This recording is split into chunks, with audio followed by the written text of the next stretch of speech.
அருமையானவர்களே, சபை என்னும் மாளிகை என்கிற தலைப்பிலே நாம் ஆண்டவருடைய வார்த்தையை கேட்க போகிறோம். ஆமென்.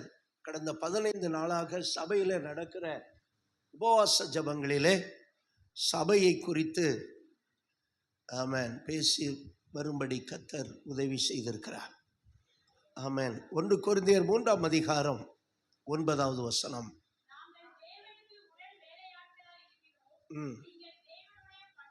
நீங்கள் தேவனுடைய பண்ணையும்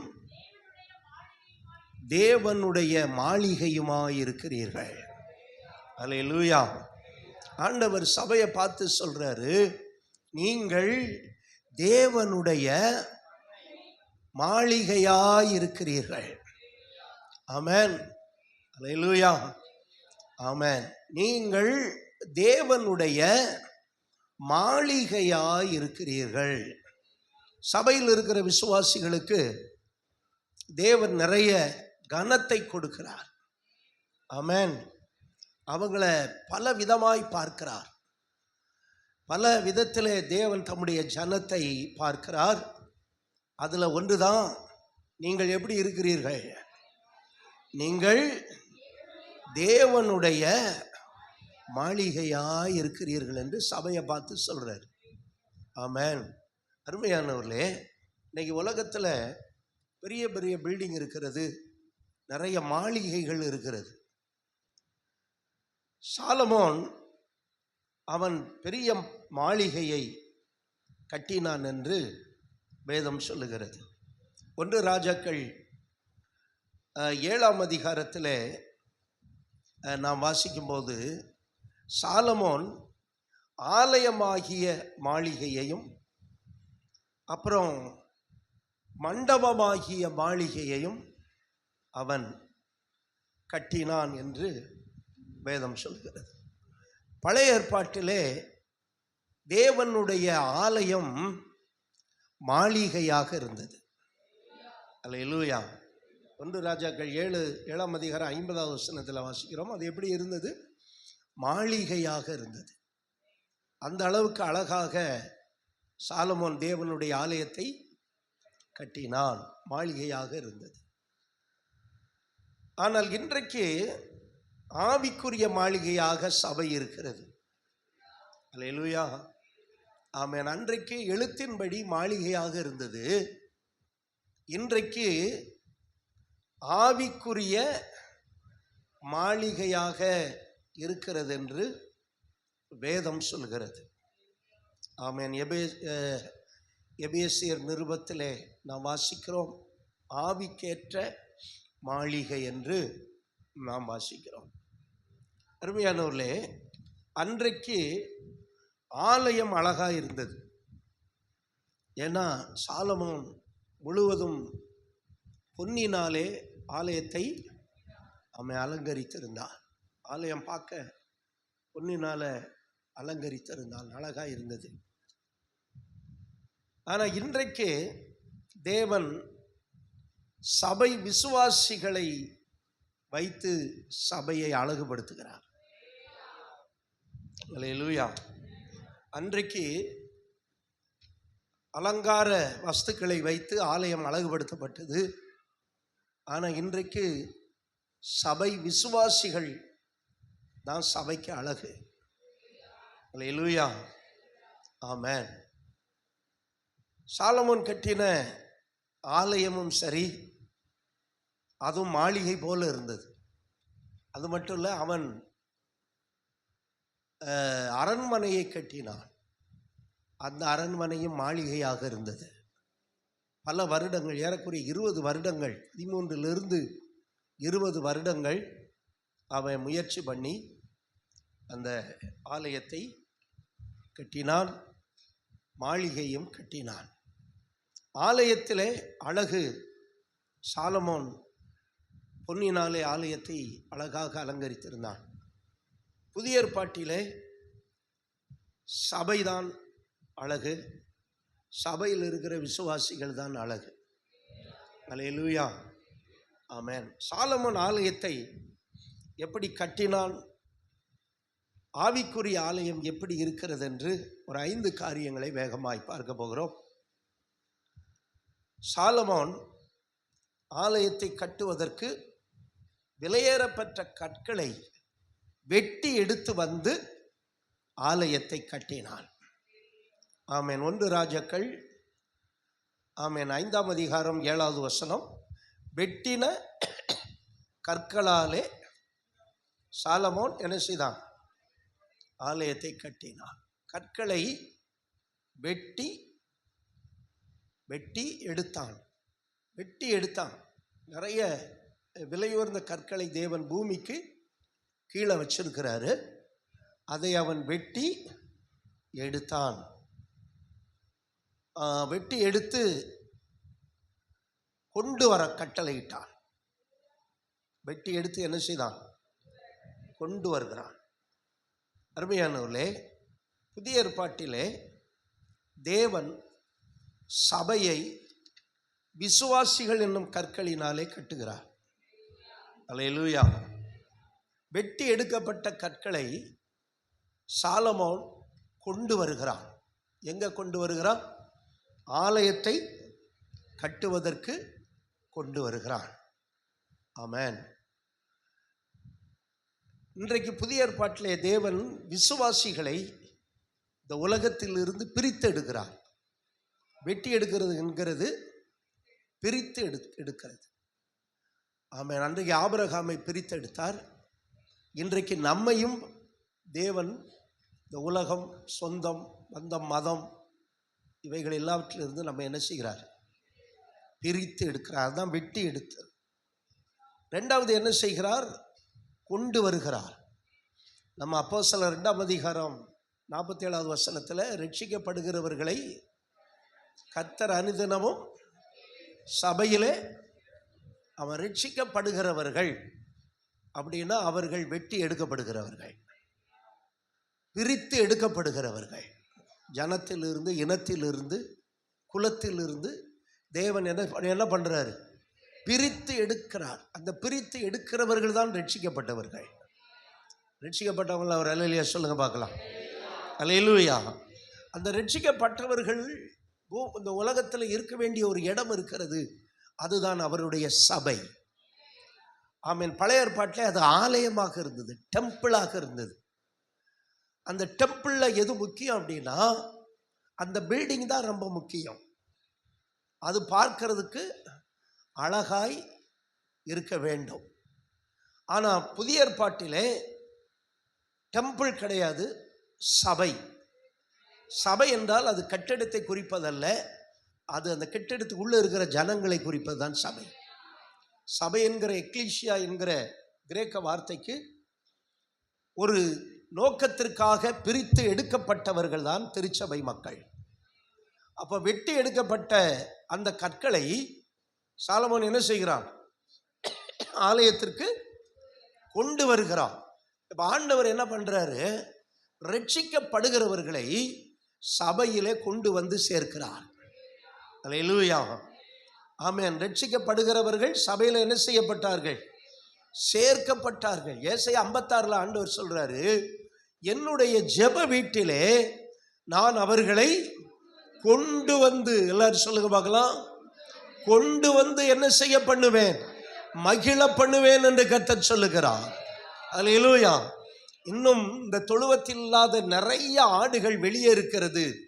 அவைகளையும் நான் தொழுவத்துக்குள்ளே கொண்டு வர வேண்டும் என்று ஆண்டவர் சொல்றார். அல்லேலூயா. அப்ப தேவனுடைய நோக்கம் இன்னும் குறையல, தேவனுடைய வல்லமை இன்னும் குறைந்து போகவில்லை.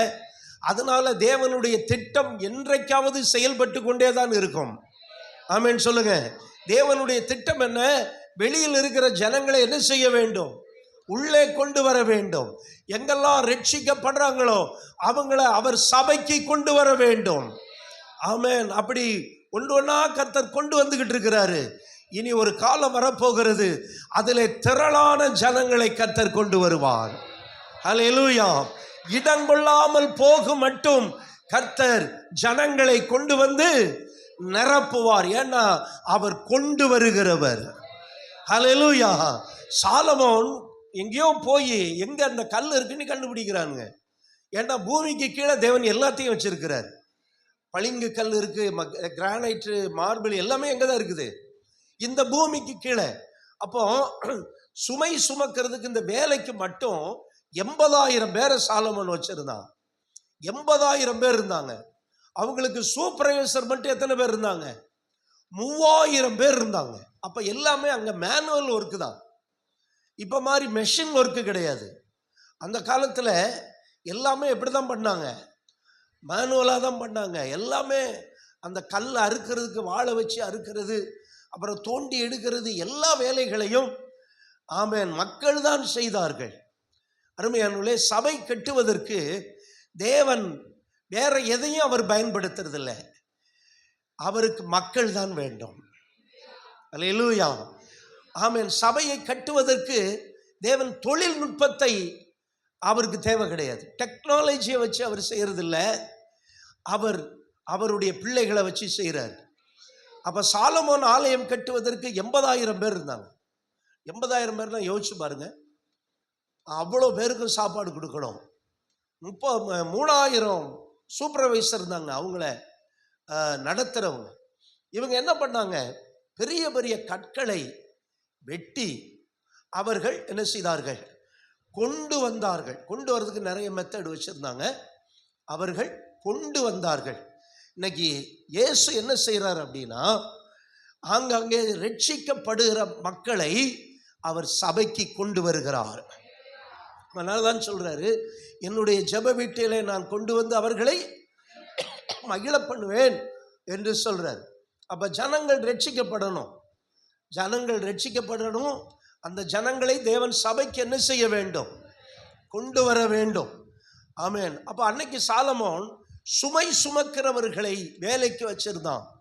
ஆனா இன்னைக்கு ஆண்டவர் வாஞ்சை உள்ளவங்களை, தாகம் உள்ளவங்களை, இந்த சபை வளரணும், இந்த சபை பெருகணும்னு இருக்கிற ஒரு சிலர், அவங்க ஞாயிற்றுக்கிழமை ஒரு ஊழியத்துக்கு போகிறாங்க, அப்புறம் ஜெபம்னா ஒரு சிலர் வர்றாங்க, அவ்வளோதான்.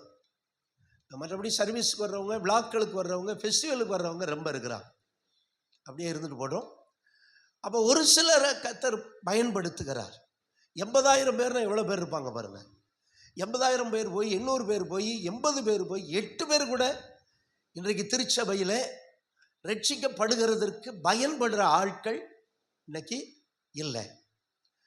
ஆனாலும் ஒரு சிலர் 1-2 பேரை ஆண்டவர் வச்சிருக்கிறார். ஒரு அல்லேலூயா சொல்லுங்க. ஆமென். அருமையானவர்களே, இந்த 80,000 பேர் போய் என்ன பண்ணாங்க? பெரிய பெரிய கிரானைட் கற்களை அறுத்து எடுத்து, சுரங்கம் உண்டாக்கி அறுத்து எடுத்து, அவைகளை என்ன செய்தார்கள்? ஆலயம் கட்டுகிற இடத்திற்கு என்ன செய்தார்கள்? கொண்டு வந்தார்கள். அவர்கள் வேலை செய்தார்கள். ஆமென் சொல்லுங்க. ஆமென். அவர்கள் வேலை செய்தார்கள். அருமையானவர்களே, நெகேமியா படித்து கொண்டிருக்கிறோம் ஆன்லைன் பிரேயரில். அதில் 4 அதிகாரத்தில் ஜனங்கள் வேலை செய்கிறதற்கு ஆவலா இருந்தார்கள். எல்லாரும் சொல்லுங்க. ஆவலா இருந்தார்கள். ஆனால் இன்னைக்கு திருச்சபையில் ஜெபிக்கிறதுக்கு மக்களுக்கு ஆவல் இல்லை. ஆண்டவருக்கு எதையாவது செய்யறதற்கு not interested, we have no time அப்படிங்கிற மக்கள் இருக்கிறாங்க. ஆனாலும் அவர் நம்ம பாடலில் பாடினது போல, இந்த கல்லின் மேல் என் சபையை கட்டுவேன், கட்டுவேன், நான் கட்டுவேங்கிறார். கட்டுறவர் யாரையும் வச்சு கட்டுவார். ஆமென் சொல்லுங்க. ஆமென். அவன் யாரை வச்சும் யாரையும் அவர் பயன்படுத்துவார். அவர் சபையை கட்டுகிறவர். அருமையானவர்களே, சாலமோன் என்ன செய்தான்?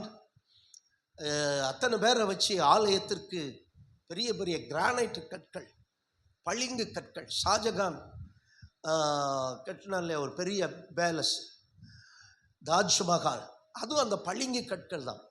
அதே போல பளிங்கு கற்களை வைத்துதான் சாலமோன் என்ன செய்தான்? ஆலயத்தை கட்டினான். அப்ப நிறைய கற்களை வெட்டி எடுத்து அதை கொண்டு வருகிறான். இன்னைக்கு அதைத்தான் இயேசு செய்கிறாரு. அல்லேலூயா சொல்லுங்க.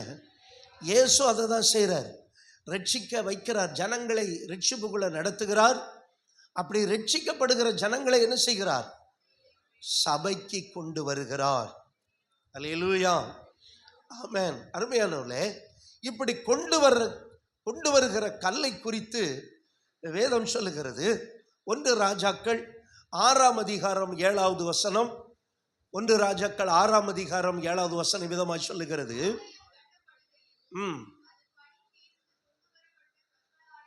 ஆலயம் கட்டப்படுகையில் அது பணி தீர்ந்து கொண்டு வரப்பட்ட கற்களாலே கட்டப்பட்டது. கவனிங்க, முதல்ல அந்த கல் என்ன செய்யப்பட்டது? முதல்ல சொல்லுங்க, வெட்டி எடுக்கப்பட்டது. அல்லேலூயா. முதல்ல அந்த கல் பிரித்து எடுக்கப்படுகிறது. அது எங்கேயோ பூமிக்குள்ள இருக்குது, மறைந்திருக்கிறது. ஆண்டவர் ஒரு நாள் ஒரு வசனத்தை உணர்த்தினாரு. வெண்கல கதவை உடைத்து இருப்பு தாழ்பாள்களை முறித்து ஒளிப்படத்தில் இருக்கிற புதையல்களையும் பொக்கிஷத்தையும் கொண்டு வருவேன். ஆமென். அதுக்கெல்லாம் ஒரு காலம் வச்சிருக்கிறாரு. ஆனால் கொஞ்சம் கிரயம் செலுத்த வேண்டும். கொஞ்சம் கிரயம் செலுத்தாம இதெல்லாம் நம்ம கொண்டு வர முடியாது. இப்போ என்ன பண்றாரு? கல் மண்ணுக்கு கீழே எங்க இருக்கு? மறைந்து இருக்கிறது. அந்த மண்ணை தோண்டுனா உள்ள என்ன இருக்கு? கிரானைட் இருக்கு. திருத்தங்கள் பக்கத்தில் அதான் இருக்குது. இப்போ அதை மூடிட்டாங்கன்னு நினைக்கிறேன். மண்ணை தோண்ட உள்ள என்ன இருக்கு? உள்ள பார்த்தா விலையேறப்பெற்ற கற்கள். இப்போ அதை வெட்டி, அதை அறுத்து, அதை எடுத்து ஆலயம் கட்டுகிற இடத்திற்கு கொண்டு வர வேண்டும். ஆலயம் கட்டுகிற இடத்திற்கு கொண்டு வருவதற்கு முன்னாடி ஒரு காரியத்தை செய்ய வேண்டும். அந்த கல்லை பணி தீர்க்க வேண்டும். அல்லேலூயா. இதை குறித்து நான் உபாச கூட்டத்தில் 2 மெசேஜாக கொடுத்துருக்குறேன். இந்த தொகுத்து உங்களுக்கு சிம்பிளாக ஒரு மெசேஜாக கொடுக்குறேன். அதை என்ன செய்ய வேண்டும்? பணி தீர்க்க வேண்டும். ஒரு கல்லுக்கு, ஒரு கட்டடம் கட்டுற கல்லுக்கு 2 விதமான கல் வேணும். கட்டிடத்தை இணைக்கக்கூடிய மூலைக்கல் வேண்டும். அல்லேலூயா. 2வது இசைந்து கட்டக்கூடிய இணைக்கற்கள் வேண்டும்.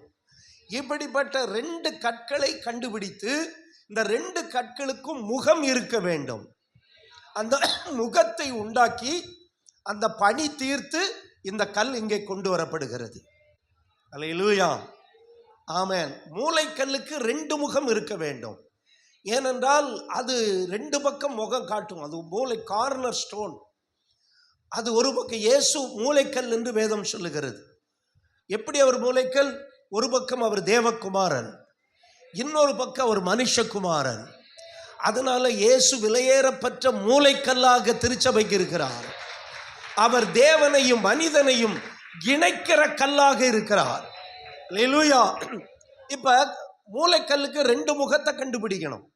ஒரு கல்லை பார்த்த உடனே, கல்லு வேலை செய்யறவங்களுக்கு தெரியும், ஒரு கல்லை பார்த்த உடனே அது மூலைக்கல்லுக்கு எந்த கல் ஆகும், இசைவாய் கட்டுகிறதுக்கு எந்த கல் ஆகும்னு கண்டுபிடிச்சிருவாங்க. அந்த கல்லை மட்டும் தனியா போட சொல்லுவாங்க. கல்லு சுமந்துக்கிட்டு வரும்போதே பார்த்துருவாங்க, இந்த கல்லை தனியா போடு. ஏன்னா இது என்ன கல்? இது மூலைக்கல். இந்த கல் எங்க போடு? இது இசைவாய் கட்டக்கூடிய கல். அப்ப அந்த கல்லை அடித்து அதை சரி பண்ணி அதுக்கு ஃபேஸ் உண்டாக்குவாங்க. இப்போ இங்கே கல் கட்டுறது யாரும் இல்லைனால உங்களுக்கு அதை பற்றி தெரியாது. இங்கே எல்லாம் செங்கலை வச்சே கட்டுறதுனால கல் கட்ட பற்றி தெரியாது. ஆனால் கல் கட்டும்போது உள்ளே இருக்கிற பகுதிக்கு முகம் இருக்காது, ஆனால் வெளியே இருக்கிற பகுதிக்கு முகம் இருக்கும். அந்த கண்டுபிடிக்கிறதா நல்ல திறமையுள்ள கொத்தனார். அதை கண்டுபிடிச்சு என்ன பண்ணுறாரு? வேதம் என்ன சொல்கிறது? சாலமோன் கொண்டு வந்த கல் எப்படிப்பட்ட கல்லாக இருந்தது? அது பணி தீர்ந்த கல்லாக இருந்தது. அது அங்கே வேலையெல்லாம் முடிச்சுதான் இங்கே கொண்டு வராங்க. ஏன்னா ஆலயம் கட்டுகிற இடத்துல அங்கே எந்த சத்தமும் கேட்கப்படக்கூடாது. தேவனை துதிக்கிற சத்தத்தை விட வேற எந்த சத்தமும் என்ன செய்யக்கூடாது, அங்கே கேட்கக்கூடாது. அங்கே போட்டு டம் டம்னி உடைக்கிறது, அப்புறம் வெடி வைக்கிறது எதுவுமே இருக்கக்கூடாது. எல்லாமே அங்கிருந்து பணி தீர்ந்து கொண்டு வரப்பட்ட கற்களால் சாலமோன் ஆலயத்தை கட்டினான். அல்லேலூயா சொல்லுங்க. இப்ப ஆண்டவர் என்ன பண்றாரு? முதல்ல எங்கேயோ இருக்கிற நம்மை பிரித்து எடுக்கிறார். அல்லேலூயா. நம்ம எல்லாரும் பிரித்து எடுக்கப்பட்டவர்கள். ஆமென். நல்ல வாய் திறந்து ஒரு அல்லேலூயா சொல்லுங்க பார்க்கலாம். 2வது கொண்டு வருகிறார். அவருடைய சபையை தேடி என்ன செய்கிறார்? கொண்டு வருகிறார். மூன்றாவது அந்த கல்லை என்ன செய்கிறார்? பணி தீர்க்கிறார். எல்லா வேலையும் முடிஞ்ச கல். இப்ப இந்த செங்கல் இருக்கு இல்லையா, அந்த செங்கல் வச்சு அதை கொண்டு வந்து ஒண்ணுமே செய்ய வேண்டாது. அதை என்ன பண்ணா போதும்? தூக்கி தூக்கி தூக்கி தூக்கி வைப்பாங்க, அவ்வளவுதான். அதுக்கு ஒண்ணுமே கிடையாது. ஆனா கருங்கலுக்கு அப்படி கிடையாது. அது சைடுல பிசுறு இருக்கும், அதை அடிச்சு என்ன செய்யணும்? உடைக்கணும், சரி பண்ணணும். அப்ப தேவன் என்ன பண்றாரு? திருச்சபைக்கு வருகிற மக்களை சரி பண்ணுகிறார். ஹல்லேலூயா. முதல்ல பிரித்தெடுக்கிறார். இரண்டாவது என்ன செய்கிறார்? கொண்டு வருகிறார். மூணாவது அந்த மக்களை என்ன பண்றாரு? அவங்கள சரி பண்ற பணி தீர்க்கிற கல்லை தான் தேவன் சபையில வைப்பார். பணி தீர்க்காத கல் சபையில இருக்காது, அது எங்கேயாவது போயிடும். அதனாலதான் ரட்சிக்கப்படுகிறவர்களை சங்கீதம் 1 அந்த சபை எப்படி சபை என்று சொல்லப்படுகிறது? நீதிமான்களின் சபை என்று சொல்லப்படுகிறது. கர்த்தர் நீதிமான்களின் சபை. ஆமென். துன்மார்க்கன் பாவி நீதிமான்களின் சபைகளில் நிலை நிற்பதில்லை. அப்ப சபைக்கு தேவன் கொடுக்கிற பெயர் நீதிமான்களின் சபை. அது மட்டுமல்ல, பரிசுத்தவான்களின் சபை. எல்லாரும் கரங்களை உயர்த்தி சொல்லுங்க பார்க்கலாம். ஆமா, இதெல்லாம் நான் உபாச கூட்டத்தில் பேசி முடிச்சிட்டேன். பரிசுத்தவான்களின் சபை, நீதிமான்களின் சபை. அருமையானவர்களே, இந்த கல்லை வெட்டி ஆலயம் கட்டுகிற இடத்திற்கு கொண்டு வர்றதுக்கு முன்னாடி என்ன செய்றாங்க? அந்த கல்லை பணி தீர்க்கிறார்கள். எந்த வேலையும் இல்லாம அதை நீட்டாக்கி செதுக்கி ஆலயம் கட்டுவதற்கு கொண்டு வருகிறார்கள். அதுபோல தேவன் சபை மக்களை பிரித்தெடுக்கிறார், சபைக்கு கொண்டு வருகிறார். சபையில் என்ன செய்கிறார்? அவங்கள சரி பண்றார். ஹல்லேலூயா. ஆமென். சரி பண்ணினவங்க தான் சபையில் ரொம்ப நாளாக இருக்க முடியும். ஏன்னா பாவிகள் நீதிமான்கள் சபையில் என்ன செய்ய முடியாது. அவங்க ஏதாவது ரீசன் கண்டுபிடிச்சிட்டு ஓடிடுவாங்க. அவங்களால சபையில் இருக்கவே முடியாது. அருமையானவர்களே, வேதம் என்ன சொல்கிறது? புதிய ஏற்பாட்டில் உள்ள சபை எப்படி பணி தீர்க்கப்படுகிறது பாருங்கள். 1 கொரிந்தியர் 6 அதிகாரம் 9வது வசனத்திலிருந்து நம்ம பார்த்தோம்னா, 1 கொரிந்தியர் 6 அதிகாரம்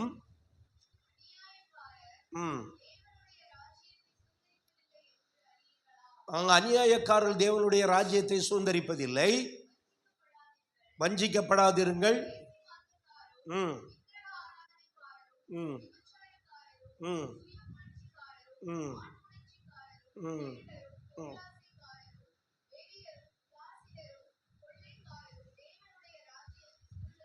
தேவனுடைய ராஜ்யத்தை சுதந்தரிப்பது இல்லை.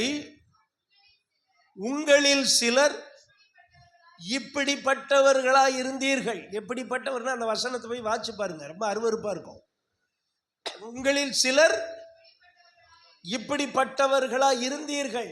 அந்த வெட்டி எடுக்கிறதுக்கு முன்னாடி, பணி தீர்க்கிறதுக்கு முன்னாடி உங்களில் சிலர் எப்படிப்பட்டவர்களா இருந்தீர்கள்?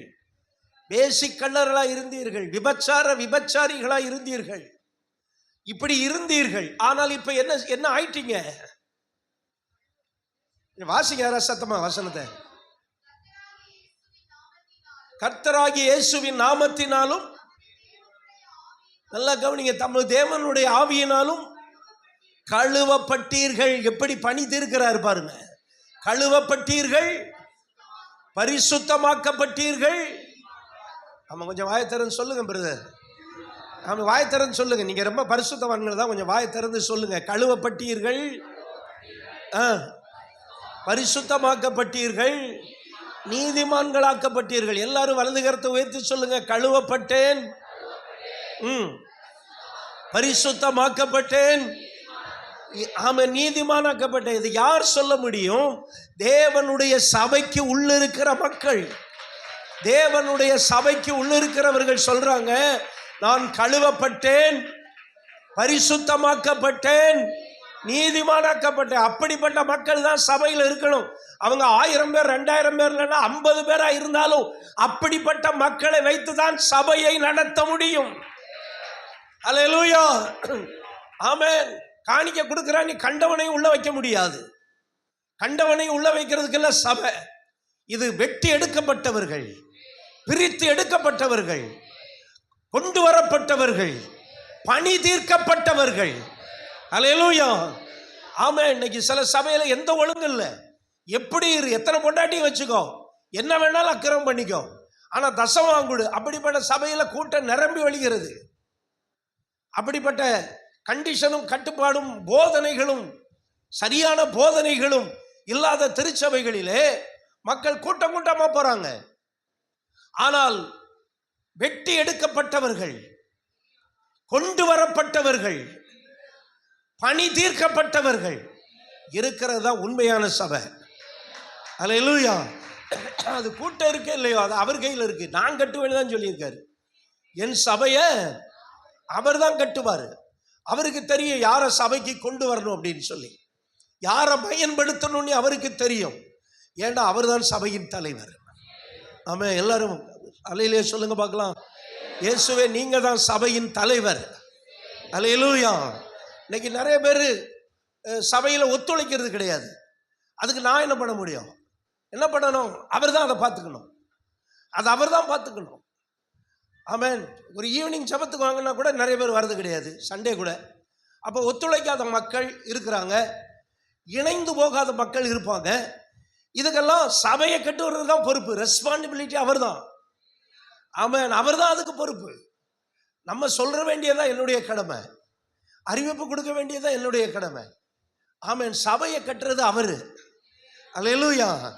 ஆமென். விசுவாசிகளை சார்ந்துள்ள ஊழியம், விசுவாசிகளை சார்ந்து வாழ்கிறவன் எல்லாம் ஊழியக்காரன். தேவனை சார்ந்து வாழ்கிறவன் தான் ஊழியக்காரன். ஏன்னா தேவன் தான் நேரடியாக சபையை கட்டுறாரு. அல்லேலூயா. இந்த கல்லின் மேல் என் சபையை கட்டுவேன், பாதாளத்தின் வாசல் அதை மேற்கொள்ளாதே. இந்த கல்லின் மேல் என் சபையை கட்டுவேன். மனுஷ முயற்சினால சங்கத்தை கட்டலாம், ஒரு பிசினஸை கட்டலாம். ஆனா சபையை கட்டணும்னா ஆண்டவர் தான் வந்து கட்டணும், நம்மளை அவர் பயன்படுத்தணும். அல்லேலூயா. ஆமென். ஆகவே என்ன பண்றாரு? முதல்ல நீங்கள் இப்படிப்பட்டவர்களா இருந்தீர்கள், எப்படி அருவருப்புள்ளவர்களா இருந்தீர்கள். இப்பொழுது நீங்கள் என்ன செய்யப்பட்டீர்கள்? கழுவப்பட்டீர்கள், பரிசுத்தமாக்கப்பட்டீர்கள், நீதிமான்களாக்கப்பட்டீர்கள். இங்க தான் பணி தீர்ந்த கற்களா தேவன் சபையில விசுவாசிகளை வச்சிருக்கிறார். அல்லேலூயா. ஆமென். கழுவப்பட்டோம், பரிசுத்தமாக்கப்பட்டோம், நீதிமான்களாக்கப்பட்டோம். இப்படிப்பட்ட பணி தீர்ந்த கற்களை வைத்துதான் சாலமோன் ஆலயத்தை கட்டினான். அல்லேலூயா. ஆலய வளாகத்திலே எந்த சத்தமும் கேட்கப்படவில்லை. ஏனென்றால் அந்த ஆலயத்து வளாகத்துக்கு வந்த கல்லெல்லாம் எப்படி இருந்தது? எல்லாம் பினிஷ்டு, எல்லா ஒர்க்கும் முடிந்த கல்லா இருந்தது. அதை அழகழகா எடுத்து அடுக்கி வைக்கிறது தான் அன்றைய வேலையாட்களுடைய வேலை. சபைக்கு வரும் என்பதாக, ஆலய வளாகத்துக்கு வரும் என்பதாக எல்லாம் பணி தீர்க்கப்பட்டாயிற்று.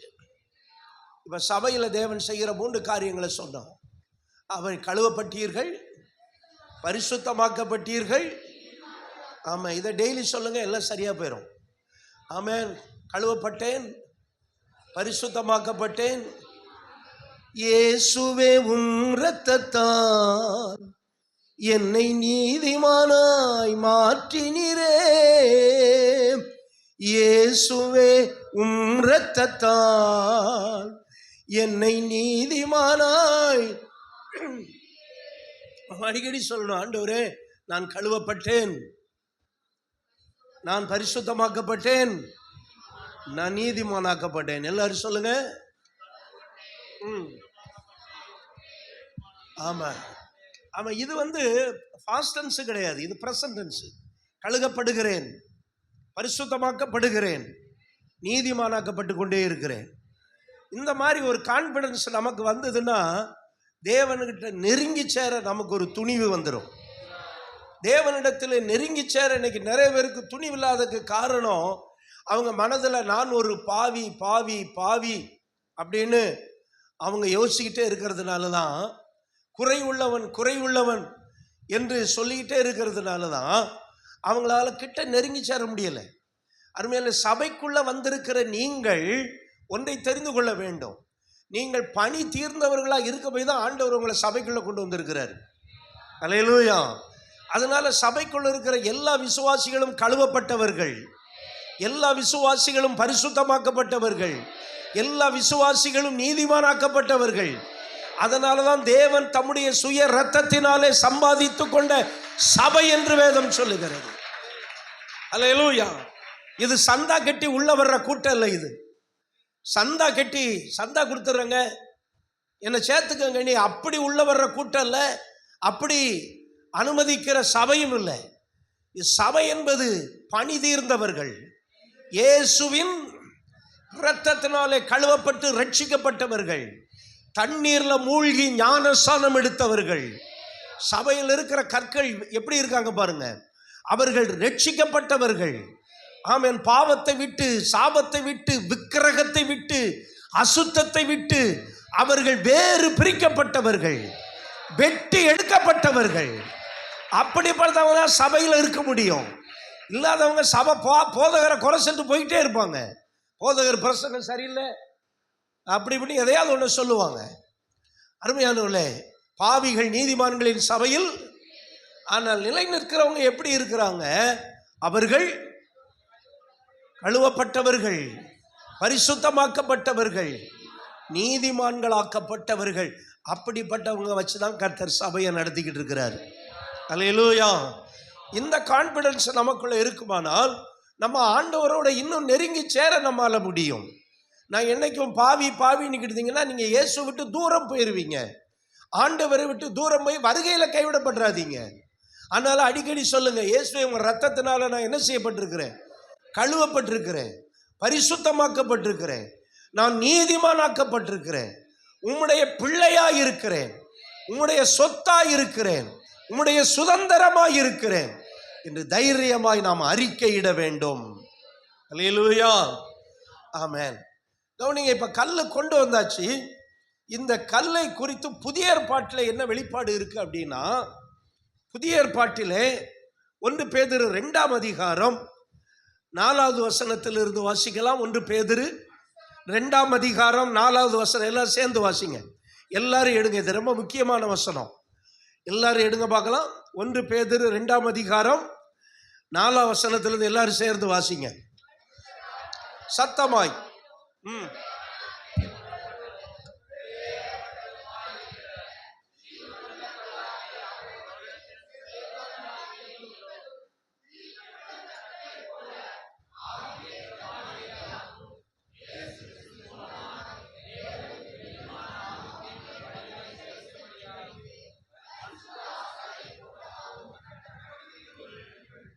அல்லேலூயா. ஆமென். இப்போ என்ன சொல்றாரு பாருங்க, நம்ம எப்படிப்பட்ட கல்லுன்னு சொல்றாரு. எப்படிப்பட்ட கல்லு? மனுஷரால் ஒருவேளை தள்ளப்பட்டதாயும் தேவனால் தெரிந்து கொள்ளப்பட்டதும் விலையேற பெற்றதுமா இருக்கிற, நல்லா கவனிங்க, ஜீவன் உள்ள கல்லாகிய அவரிடத்தில். அப்ப இந்த கல் யாரு? இயேசு. கவனிங்க, இந்த கல் யாரு?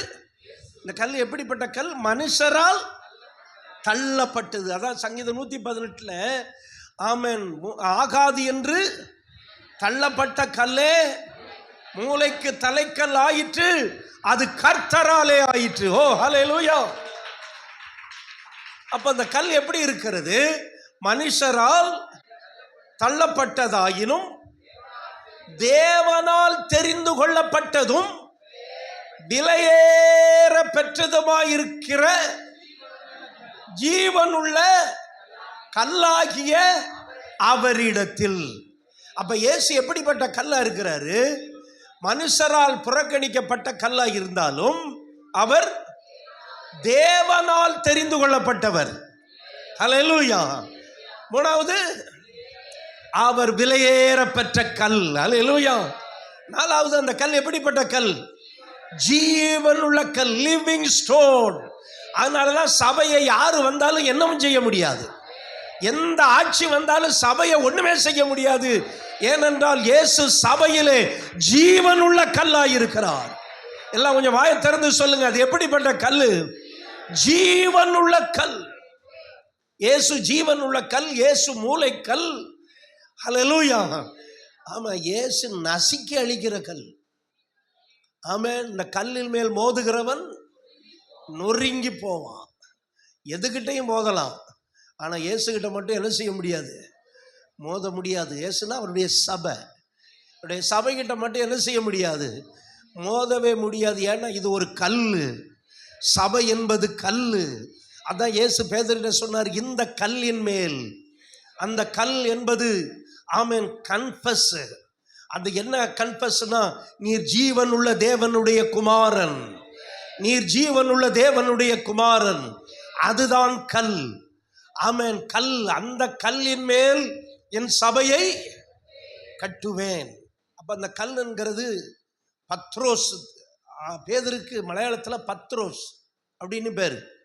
பத்ரோஸ்னா பேதுரு, பேதுருன்னு அர்த்தம். ஆர்சிலா ராயப்பர்னு பேர். பேதுருக்கு என்ன பேரு? ராயப்பர்னு பேர் வச்சிருக்கிறாங்க. இந்த ராயின்னா கல்லு, கல்லு. பத்ரோஸ், பெட்ரஸ் அப்படின்னாலும் அது உடைக்கப்பட்ட கல். அப்போ பேதுரு வந்து கல் கிடையாது. பேதுரு வந்து ஒரு சின்ன பாறை கிடையாது, ஒரு உடைக்கப்பட்ட கல். ஆனால் அவன் சொன்னா பாருங்க, அறிக்கை, அதுதான் கல். என்ன சொன்னா? நீ ஜீவனுள்ள தேவனுடைய குமாரனாகிய கிறிஸ்துன்னா பாருங்க, உடனே சொல்றாரு, இந்த கல்லின் மேல் என் சபையை கட்டுவேன். அப்ப அந்த கல்லுக்கு என்ன இருக்கிறது? உயிர் இருக்கிறது. நெகேமியா அலங்கத்தை கட்டும் போது சன்பல்லா தொபியாவும் சொல்றாங்க, இந்த இவர்கள் கட்டுகிற அலங்கம் என்ன பெருசு, நரி ஏறி போனால் விழுந்துரும், இவர்கள் கல்லுக்கு உயிர் கொடுப்பார்களோ. அருமையானவர்களே, நெகேமியா கட்டின அலங்கத்தின் கல்லுக்கு வேணா உயிர் இல்லாமல் இருக்கலாம், ஆனா சபையில் உள்ள இயேசு ஆகிய கல்லுக்கு உயிர் இருக்கிறது. அல்லேலூயா. அதனால சபை வளரும். நீங்க விரும்பினாலும் விரும்பாட்டாலும் கர்த்தருடைய சபை வளரும். என்ற சபைக்குள்ளே உயிர் இருக்கிறது. நீங்க சபைக்கு எவ்வளவு சப்போர்ட்டா இருக்கீங்கன்னு எனக்கு தெரியாது. நான் இனிமேல் உங்களை வற்புறுத்த போறதும் கிடையாது. ஆனா அவர் சபையை கட்டுவார். ஏன்னா சபையில உயிர் இருந்துச்சுன்னா அந்த சபை நிச்சயமாய் வளரும். ஜீவன் உள்ளதெல்லாம் வளரும். ஹல்லேலூயா. ஆமா, இங்க எப்படிப்பட்ட கல்? மனுஷரால் தள்ளப்பட்டதாக இருந்தாலும் தேவனால் தெரிந்து கொள்ளப்பட்டதும் விலையேற பெற்றதுமாய் இருக்கிற ஜீவன் உள்ள கல்லாகிய அவரிடத்தில் சேர்ந்தவர்களாகிய நீங்களும் ஜீவன் உள்ள கொஞ்சம் கூட ஒரு உணர்ச்சி இல்லை பாருங்க. அடுத்தது இவ்வளவு அற்புதமான வசனம். அது ஜீவன் உள்ள கல்லாகிய அவரிடத்தில் சேர்ந்தவர்களாகிய நீங்களும். சொல்லுங்க வாய் திறந்து, நீங்களும் யாரா இருக்கிறீங்க? நீங்களும் ஜீவன் உள்ள கல்லா இருக்கிறீங்க. கரங்களை தட்டி கர்த்தரை மகிமைப்படுத்துங்க பார்க்கலாம். ஆமா, இதனாலதான் எத்தனை பேர் எழும்பினாலும் சபையை ஒன்றும் அசைக்க முடியாது. அல்ல, சபையை பலவீனப்படுத்த பார்க்கலாம், சபையை வளர்ச்சியை தடை பண்ண பார்க்கலாம், ஆனா அது எதுவுமே நடக்காது. ஏன்னா ஜீவன் உள்ள கல், சபையின் தலையாகிய இயேசு ஆகிய கல் எப்படிப்பட்ட கல்? ஜீவன் உள்ள கல். அந்த கல்லோடு ஒரு கல் இணைக்கப்படும் போது இந்த கல்லுக்கும் என்ன வந்துருது? உயிர் வந்துருது. எலிசா அப்படின்னு ஒரு வல்லமையான தீர்க்கதரிசி இருந்தான் பாருங்க. அவனை கொண்டு கல்லறையில் புதைச்சிட்டாங்க. அதுக்கப்புறம் பார்த்தீங்கன்னா பக்கத்தில் ஒருத்தனை புதைக்க போகிறாங்க. அவன் கல்லறையே தோண்டிட்டாங்க. அதில் உள்ள எலும்பு மேலே பட்ட உடனே என்ன ஆயிடுச்சு? இவன் செத்தவன் உயிரோடு எழுந்துட்டான்.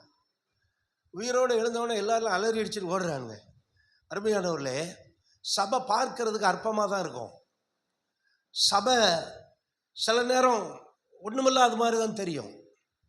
ஆனால் அதுக்குள்ளே என்ன இருக்கிறது? அதுக்குள்ள உயிர் இருக்கிறது. அல்லேலூயா. ஆமென். இயேசு உயிர் தெழுந்ததுனால அந்த கல்லுக்கு உயிர், ஜீவன் உள்ள கல்லாய் இருக்கிறது. இப்ப கர்த்தர் சொல்றாரு, அந்த கல்லிடத்திலே சேர்ந்த நீங்களும் ஜீவனுள்ள கற்களை போல ஆவிக்கேற்ற மாளிகையாக கட்டப்படுகிறீர்கள். இது சாலமோன் கட்டின தேவாலயம், அந்த மகிமை அல்ல இது. சாலமோன் கட்டின தேவாலயமும் இடிஞ்சு போச்சு. அவன் கட்டின, அவனுக்கு கட்டின மாளிகை பங்களா அதுவும் போச்சு. அவன் பங்களா கட்டின உடனே பார்வோன் குமாரத்தை கொண்டு குடி வைத்தான் என்று வேதம் சொல்லுகிறது. அவ்வளவு 13 வருஷத்துலேருந்து 20 வருஷம் அரண்மனையை கட்டிட்டு, மாளிகையை கட்டிட்டு, அந்த மாளிகையை யாருக்கா கட்டினானா? அவன் எல்லாம் போச்சு. சாலமோன் கட்டின ஆலயமும் போச்சு, அவன் கட்டின அரண்மனையும் போச்சு, எல்லா மாளிகையும் போச்சு. ஆனா இயேசு கட்டுற சபை இன்னைக்கும் நிலைச்சிருக்கும். அல்லேலூயா. ஆரம்ப காலத்துல சபை எழும்பும் போது ரோம சாம்ராஜ்யமே திரண்டு வந்து சபையை தடுத்தாங்க. அந்த கல்லு மேல மோதிரம் தான் நொறுங்கி போனாங்களே ஒழிய அந்த கல்லை உடைக்கவே முடியல. ஏனென்றால் ஆமென், அது ஜீவன் உள்ள கல்லாக இருந்தது. ஆமென். சபையின் சரித்திரத்தை பாருங்கள். சபையின் சரித்திரத்தில் உபத்திரம் இல்லாத காலமே இல்லை. ஒருவேளை மறுபடியும் இங்க தமிழ்நாட்டில் இப்ப இருக்கிற ஆட்சி போய் இன்னும் ஒரு ஆட்சி வருமானால் சபைக்கு உபத்திரம் வரலாம், உபத்திரவங்கள் வரலாம். அதான் எல்லாரும் பயப்படுறாங்க. இப்ப இருக்கிற ஆட்சியை வரட்டையா எல்லாரும் ஜெபம் பண்றாங்க. ஆனா நான் ஜெபம் பண்ணல. ஆண்டவரே உங்க சித்தம் நிறைவேறட்டுன்னு தான் நான் ஜெபம் பண்ணிக்கிட்டு இருக்கிறேன். அல்லேலூயா. ஆமென். அருமையான எத்தனை உபத்திரவத்திலையும் இந்த கல்லை உடைச்சு பார்க்குறாருங்க, என்ன செய்ய முடியல, உடைக்கவே முடியல. அந்த கல் வளர்ந்துக்கிட்டே தான் இருக்குது. அல்லேலூயா. பாறைகள் வளரும். ஆமென். பாறையை என்ன செய்யும்? வளரும். அதுக்குள்ள உயிர் இருக்கிறது. ஒரு வேர் மாதிரி வேறே இருக்காது, ஆனா அது என்ன செய்கிறது? வளருகிறது. அதனால கர்த்தர் வச்சிருக்கிற சபையில ஆமென், இயேசு ஜீவனுள்ள கல்லா இருக்கிறார். இப்ப அதோட நாமும் இணைக்கும் போது நமக்குள்ளேயும் அந்த ஜீவன் வந்து விடுகிறது. நாமும் ஜீவனுள்ள கற்களை போல ஆவிக்கேற்ற மாளிகையாய் கட்டப்படுகிறோம். கவனிங்க, நான் 5வது பாயிண்ட் சொல்றேன். ஆமென். 5வதுல என்னன்னா, அது இசைவாய் கட்டப்பட்ட கட்டடம், ஆலயம். அல்லேலூயா. ஆமா, இசைவு. ஆமென். இதை நம்ம எங்க வாசிக்கிறோம்? இசைவாய். ஒன்று எபேசியர் 2ஆம் அதிகாரம் 21வது வசனம். இசைவாய் இணைக்கப்பட்டு, எல்லாரும் சொல்லுங்க, அவர் மேல் மாளிகை முழுவதும் எப்படி இணைக்கப்படுது? இசைவாய். இந்த இசைவு தான் இன்னைக்கு இல்லை. திருச்சபைகள் இன்றைக்கு இசைவு இல்லை. இன்றைக்கு கிறிஸ்தவர்கள் மத்தியில் இசைவு இல்லை. அவங்கவங்க ஒரு பில்டிங்கை கட்டிக்கிட்டு இருக்கிறாங்க. இந்த கல் வைக்கும் போது பார்த்தீங்கன்னா, ஏன் கொத்தனார் வைக்கணும் அப்படின்னா, கொத்தனார் வச்சாங்கன்னா அவங்க இசைவு போட்டு கட்டுவாங்க. நமக்கு தான் அடுக்க தெரியுமே, நம்ம அடிக்கிற முடியாது. அந்த கல்லுக்கு என்ன வரணும்? இசைவு வர வேண்டும், இணைக்கப்பட வேண்டும். அப்படி இணைக்கப்பட்ட கல்லை தள்ளா கூட கீழே விழாது. ஆனா அடிக்க வச்ச கல் நீங்க தள்ளினீங்கன்னா உடனே என்ன செஞ்சிடும்? அப்படியே கீழே விழுந்துடும். இப்ப ஆண்டவர் என்ன சொல்றாரு? இந்த கல் எப்படி கட்டப்பட வேண்டும்? இசைவாய், இசைவு இருக்க வேண்டும். ஆமா, இன்னைக்கு திருச்சபையில் மக்களுக்குள்ள அந்த இசைவு இல்லாததுனால திருச்சபையில் அசைவே இல்லை. வருங்க, என்றைக்கு இசைவு வருகிறதோ அன்றைக்கு தேசத்தில் பெரிய ஒரு அசைவு வரும். அல்லேலூயா. இயேசு இந்த உலகத்தை விட்டு போறதுக்கு முன்னாடி ஒரு ஜெபம் பண்ணார். அந்த ஜெபம் யோவான் 17ஆம் அதிகாரம் முழுவதும் இருக்குது. அதில் என்ன பண்றாரு? என்ன ஜெபம் பண்ணாரு? பிதாவே, நானும் நீரும் ஒன்றாக இருக்கிறது போல இவங்களும் ஒன்றாக இருக்கிறதுக்கு உதவி செய்யும் அப்படின்னாரு. ஏன்னா இந்த ஊழியக்காரங்கிட்ட ஒரு மனம் இருக்காதுன்னு அவருக்கு அன்னைக்கே கண்டுபிடிச்சிட்டாரு. இன்னைக்கு ஒவ்வொருத்தரும் ஆட்சிக்காக அல்லது தேர்தலுக்காக ஜெபிச்சுக்கிட்டு இருக்கும்போது நிறைய பேர் காசுக்காக ஆசைப்பட்டு என்னென்னமோ பண்ணிக்கிட்டு இருக்கிறாங்க. அதை நான் இதில் சொல்ல முடியாது. அருமையானவர்களே, இசைவாய் கட்டப்படும் போது தான் அங்கே என்ன வருகிறது? அங்கே மாளிகை உருவாகிறது. அல்லேலூயா. ஆமென். ஒரு குடும்பத்தில் ஒரு தகப்பனுக்கு இசைந்த பிள்ளைகள் இருந்தால் அந்த குடும்பம் ஆசீர்வதிக்கப்படும். ஆமென் சொல்லுங்க. அந்த தகப்பனுடைய விருப்பமெல்லாம் நிறைவேறும். இன்னைக்கு சில பெற்றோருடைய விருப்பம் நிறைவேறாமலே அவங்க கல்லறைக்கு போயிடுறாங்க. கடைசி ஆசை நீ டைரியில தான் எழுதி வைக்க வேண்டியது இருக்கு. ஏன்னா நிறைய பிள்ளைகள் பெற்றோருக்கு இசைந்து கொடுப்பதில்லை, பெற்றோருடைய தரிசனத்துக்கு இசைந்து கொடுப்பதில்லை. அதனால அவர்கள் துக்கத்தோடு மரிக்கிறார்கள். அதே மாதிரி நிறைய ஊழியர்கள், நிறைய சபை ஊழியர்கள் வேதனையோடு மரிக்கிறார்கள். ஏன்னா நிறைய விசுவாசிகள் அதுக்கு இசைந்து கொடுப்பதில்லை. குறை கண்டுபிடிக்கிறதுக்கு தான் நிறைய பேர் இருக்கிறாங்க. இசைந்து கட்டுவதற்கு இசைந்து கொடுக்க வேண்டும்.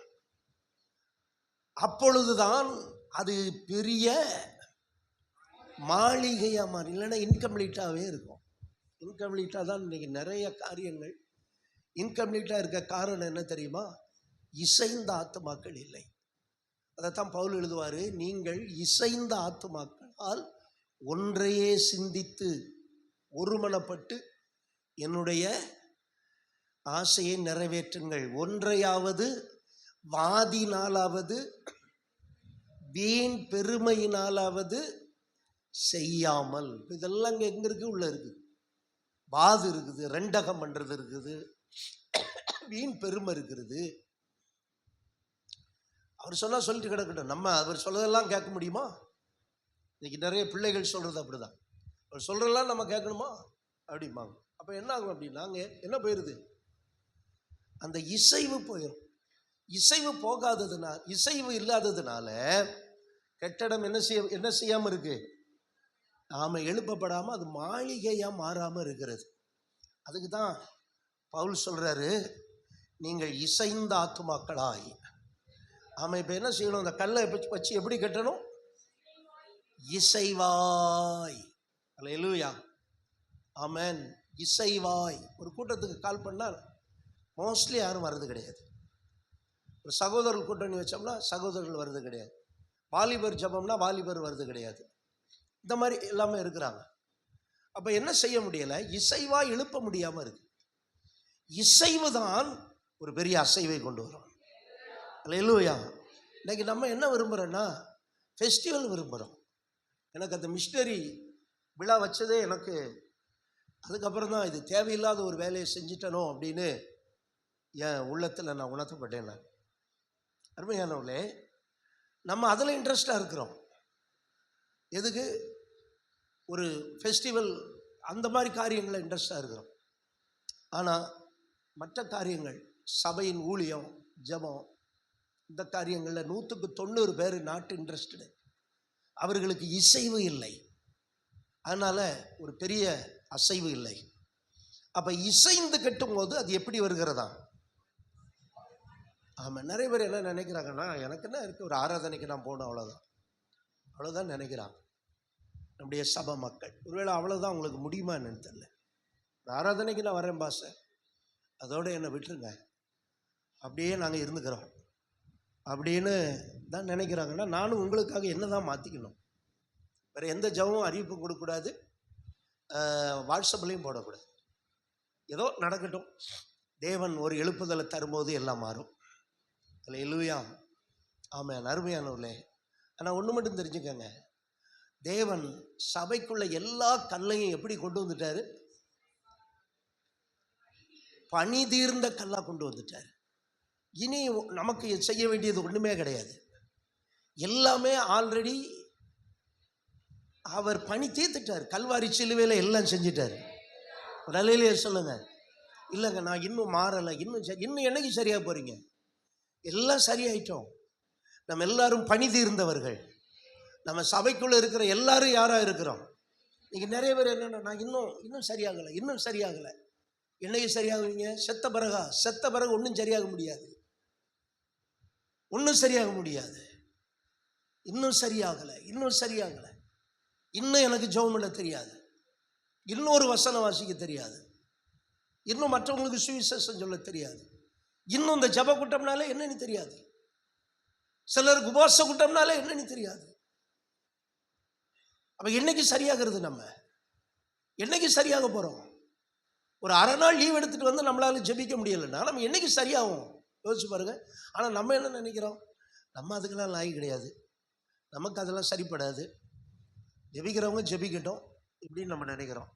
ஆனால் ஆண்டவர் என்ன சொல்கிறாரு, இனி நான் உங்களுக்காக எதுவும் செய்ய வேண்டியது இல்லை, கர்த்தர் எனக்காக எல்லாம் செஞ்சு முடிச்சிட்டாருங்க. நம்மளை பூரண புருஷனாக சபைக்குள்ளே வச்சிருக்கிறாரு, பனி தீர்ந்த கல்லாய் சபைக்குள்ளே வச்சிருக்கிறாரு. இன்னும் நான் சரியாகலை, இன்னும் நான் குறைவுள்ளவனே சொல்லிக்கிட்டீங்கன்னா இது சாத்தா அவங்கள ஏமாத்துறான்னு அர்த்தம். அவன் இப்படி ஏமாற்றி ஏமாற்றி ஏமாற்றி ஏமாற்றி நரகத்துக்கு கொண்டு போயிடுவான். இப்போ கவனிங்க, நான் முடிக்க போகிறேன். இந்த கல்லில் இந்த இசைவாய், இப்போ நிறைய கல் வந்து குவிஞ்சு கிடக்குது, உபாசம் கொடுத்தல் சொன்னா தான் நான் சொல்லுவேன். இப்போ நிறைய கல் வந்து குவிஞ்சு கிடக்கு பாருங்க. இதில் இசைவாய் வருகிற கல்லை எடுத்து எடுத்து என்ன செய்கிறாங்க, கட்டுறவங்க வைக்கிறாங்க. இந்த கல் என்ன தெரியுமா, இந்த இசைவாய் கட்டப்படுகிற கல் பயன்படுகிற கல். எல்லாரும் வாய் தர சொல்லுங்க பார்க்கலாம். பயன்படுகிற கல், எல்லாரும் சொல்லுங்க. பயன்படுகிற கல். இதுக்கு நான் ஒரு பாயிண்ட் வைக்கல நான், ஏன்னா இது தேவையில்லை. இந்த பயன்படுகிற கல் இப்போ எல்லாம் வச்சு கட்டியாச்சு. பயன்படுகிற கல்லெல்லாம் எங்கே வந்துருச்சு சொல்லுங்க, கட்டடத்தில் வந்துருச்சு. இப்போ கட்டடம் எப்படி வந்துருச்சு, மாளிகை வந்துருச்சு. ஆனால் சில கல் என்ன செய்யலை, பயன்படலை. இப்போ என்ன பண்ணுவாங்க தெரியுமா, அந்த பயன்படாத கல்லை தூக்கி ஒரு மூலையில் குவிச்சிருவாங்க. ஒரு வீடெல்லாம் கட்டிட்டு மிச்சம் கிடக்கிற சல்லி கல் எல்லாம் என்ன பண்ணுவாங்க, அந்த நிலைமை நம்ம சபை மக்களுக்கு வரக்கூடாது, மூலையில் குவிச்சிருவாங்க. இது யூஸ்லெஸ் ஸ்டோன், இதனால் எந்த பிரயோஜனமும் கிடையாது அப்படின்னு தூக்கி மூலையில் கொண்டு போட்டுருவாங்க. அப்புறம் என்ன பண்ணுவாங்க, அந்த மூலையிலே கிடக்கச்சு, இது மூலையிலே ரொம்ப நாளாக கிடக்கு, தூக்கி எங்கே தூர போடுங்கன்னு போட்டுருவாங்க. அருமையானவர்களே, தேவன் இனி ஒன்றும் நமக்கு செய்ய வேண்டியதில்லை, அவர் எல்லாம் நமக்கு செஞ்சு முடிச்சிட்டாரு. அல்லேலூயா. நம்மெல்லாம் யாராக இருக்கிறோம், கழுவப்பட்டவர்கள், பரிசுத்தமாக்கப்பட்டவர்கள். இதை விட வேற என்ன என்ன செய்யணும் அவர் நமக்கு சொல்லுங்க பார்க்கலாம். வேற என்ன பண்ணணும் இதை விட? எல்லாம் நமக்காக செஞ்சிட்டாரு, சிலுவையில் எல்லாவற்றையும் செஞ்சு முடிச்சிட்டாரு. நமக்கு நம்ம என்னென்ன நினைச்சோமோ அதெல்லாம் நமக்கு செஞ்சுக்கிட்டு இருக்கிறாரு. அவருடைய ரத்தத்தினால் நம்மளை என்ன ஆக்கிட்டாரு, பரிசுத்தமாக்கிட்டாரு, நீதிமான் ஆக்கிட்டாரு. இன்னும் நான் லாய்க்கல, இன்னும் நான் நாய்க்கல, இன்னும் நான் குறைவுள்ளவன்னா சாத்திரு வஞ்சிக்கிறான்னு அர்த்தம். இன்னும் என்னால் ஒரு சங்கீதம் படிக்க முடியாது, ஒரு சாட்சி சொல்ல முடியாது, ஒரு ஜப குறிப்புக்கு ஜெபம் பண்ண முடியாதுன்னா பிசாசு எங்கேயோ ஏமாத்தி, சர்ப்பமானது ஏவாளை வஞ்சித்தது போல உங்கள் இருதயமும் கிறிஸ்துவின் உண்மையை விட்டு விலகும்படி வஞ்சிக்கப்படுமோ என்று பயந்திருக்கிறேன். இன்னும் நான் ஒண்ணுக்கு லாய்க்கல, இன்னும் நான் ஒண்ணுக்கு லாய்க்கு கிடையாது, இன்னும் ஒண்ணுக்கு லாய்க்கல. இன்னும் எவ்வளவுக்கு நான் பின்னாடி உட்கார விரும்புகிறேனோ அவ்வளவுக்கு அவ்வளவு பின்னாடி உட்கார சம்படி வில்லிங். ஒரு சேர்ல உட்கார்றதுல கூட எங்க பின் சீட்டு இருக்கோ அங்க போய் உட்கார்றது. இதெல்லாம் சத்துருடைய வஞ்சகம். சபையில கொண்டு வந்து, தேவாலயத்தில் கொண்டு வந்த கற்கள் எல்லாம் எப்படிப்பட்ட கற்கள்? ஆமா, அதுல இனி வேலையே கிடையாது, இனி வேலையே கிடையாது, இனி ஒரு வேலையும் செய்ய முடியாது. இனி வேலை செய்ய ஆரம்பிச்சா கல்லு உடையும், கல்லு ரெண்டா விட்டுரும். அப்புறம் இனி எந்த வேலையும் செய்ய முடியாது. இயேசு செய்யாத வேலையவா நம்ம செய்ய முடியும்? இயேசு எல்லாம் செஞ்சிட்டாரு, அந்த ஒரு பிளட்ல எல்லாத்தையும் முடிச்சிட்டாரு. ஹல்லேலூயா. இன்னைக்கு மனிதனுக்குள்ள இருக்கிற பிளட்ல வச்சுதான் அவனுக்கு என்ன வியாதின்னு கண்டுபிடிப்பாங்க. அந்த பிளட் டெஸ்ட்ல நமக்கு இருக்கிற எல்லாத்தையும் சொல்லிடுவாங்க. ஏன்னா மனிதனுடைய உயிர் இரத்தத்தில் இருக்கிறது. அதே போல இயேசு திருச்சபைக்காக தன்னுடைய இரத்தத்தை சிந்தி எல்லாத்தையும் முடிச்சிட்டாரு. எல்லாரையும் எப்படி மாத்திட்டாரு? பணி தீர்ந்தவங்களா மாத்திட்டாரு, கழுவப்பட்டவர்களா மாத்திட்டாரு, நீதிமான்களாய் மாத்திட்டாரு. ஹல்லேலூயா. பரிசுத்தம் உள்ளவர்களா மாற்றிட்டாரு. இன்னையும் நான் இன்னும் சரியாகல, இன்னும் நான் லாயக்கில்லை, இன்னும் எனக்கு முடியாது, இன்னும் எனக்கு ஜெபம் பண்ண தெரியாது, இன்னும் ஒரு பைபிள் வாசிக்க தெரியாது, இன்னும் எனக்கு உபவாசம் பண்ண முடியாது, இப்படியே நீ சொல்லிக்கிட்டு இருந்தீங்கன்னா இதுக்கு மேல இயேசு உங்களுக்கு எதுவும் செய்ய முடியாது. இயேசு எல்லாம் செஞ்சதெல்லாம் என்ன செஞ்சிட்டாரு? செய்ய வேண்டியதெல்லாம் செஞ்சிட்டாரு. இது சத்துருனுடைய வேலை. பிசாசு சொல்லுவான், நீ இதுக்கு லாய்க்கு கிடையாது, நீ போய் என்ன ஜெபம் பண்ண போற, நீ போய் என்ன ஊழியம் செய்ய போற, நீ என்ன பாட்டு பாட போற, நீ என்ன சங்கீதம் படிக்க போற. பயத்தின் ஆவி. அப்புறம் ஷைன்னு சொல்லுவாங்களா, கூச்சம். இந்த கூச்சம் எங்க இருந்து வருது? கூச்சம் வந்து சந்தர்ப்பங்களை எல்லாம், சந்தர்ப்பம் இல்லை, அது அது என்னது, வாய்ப்புகளை எல்லாம் இழக்க பண்ணும். கடைசியில் ஒன்றும் செய்ய முடியாது, ஒன்றும் செய்ய முடியாது. இயேசு நம்ம கூச்சத்தெல்லாம் சிலுவையில் சுமந்துட்டார். அவர் நமக்காக அவமானப்பட்டார். அல்லேலூயா. இனி சபைக்காக எதுவுமே அவரால் செய்ய முடியாது. நான் கிறிஸ்துவுக்காக எழும்ப வேண்டும். அல்லேலூயா. விசுவாசிக்க வேண்டும். நான் கழுவப்பட்டவன் என்று நான் விசுவாசிக்க வேண்டும். நான் பரிசுத்தமாக்கப்பட்டவன் என்று விசுவாசிக்க வேண்டும். நான் நீதிமானாக்கப்பட்டவன் என்று விசுவாசிக்க வேண்டும். ஆமென் சொல்லுங்க பிரதர். அல்லேலூயா. அப்படி விசுவாசிக்கும் போது சாத்தான் நம்மளை பார்த்து நடுங்க ஆரம்பிச்சிருவான். அல்லேலூயா. நான் யாரு? நான் கழுவப்பட்டவன், நான் பரிசுத்தமாக்கப்பட்டவன். எப்படி அப்படின்னா, நான் இயேசுவின் இரத்தத்தினால கழுவப்பட்டவன், இயேசுவின் இரத்தத்தினால பரிசுத்தமாக்கப்பட்டவன், இயேசுவின் இரத்தத்தினால நீதிமானாக்கப்பட்டவன். இதுக்கு மேல ஒண்ணுமே இல்லை, போ. அல்லேலூயா. அப்படி கான்ஃபிடன்ஸ் வந்துட்டுனா தான் நம்மளால தைரியமா ஜெபிக்க முடியும், நம்மளால தைரியமா சாட்சி சொல்ல முடியும், நம்மள தைரியமா பைபிள் வாசிக்க முடியும். ஆமென். அப்படிதான் கர்த்தர் சபையில அந்த கற்களை வச்சிருக்கிறாரு.